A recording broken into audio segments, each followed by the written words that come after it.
Hindi lahat ng tao sasali sa networking. Bakit? Iba-ibang hilig natin.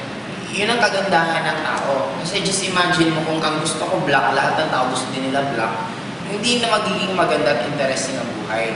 May mga taong gusto ng networking, may mga taong hindi. Bakit? Katulad yung mga tao na ang gusto nila nakakulong. Nakakulong sa isang kwarto, na yun at yun lang ginagawa nila. Mahirap mo rin sila mapa-networking. Bakit? Ang networking more, ito yung mga outgoing na tao. Ito yung mahilig pumunta sa iba't ibang lugar. Ito yung taong mahilig sa challenges. Yun ang normally mga taong mag-networking.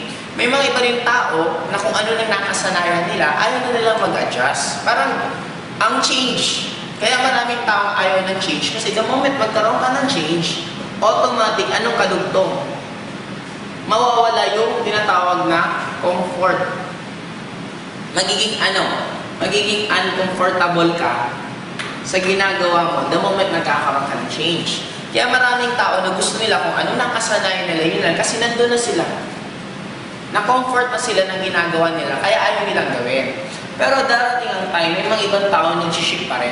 Kasi may mga ibang encounter, ayaw na nila mag-networking kasi masaya naman sila sa ginagawa nila.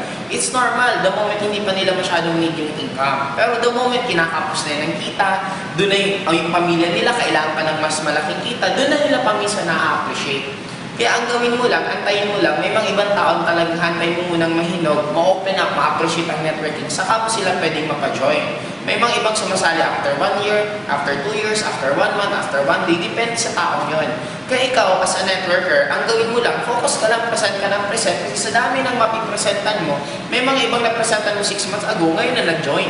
In short, ang gagawin mo lang, tuloy-tuloy ka lang mag-present para yung mga disidido na hinog na, kumbaga sa prutas, parang hinog na sila, at least pag napresentan mo, automatic sasali na rin. Kaya wag ka lang mag-focus sa matatagal pa. Kumbaga huwag ka mag-focus sa hilaw, mag-focus ka lang sa hinog. Kaya lang, paano malalaman yung hinog na sa hindi? Malalaman mo lang the moment presentahan mo. It's up to them kung gusto nila mag-join or hindi na natin problema yon. Basta ang trabaho lang natin, the moment na presenta natin sila, it's up to them kung okay sila or hindi.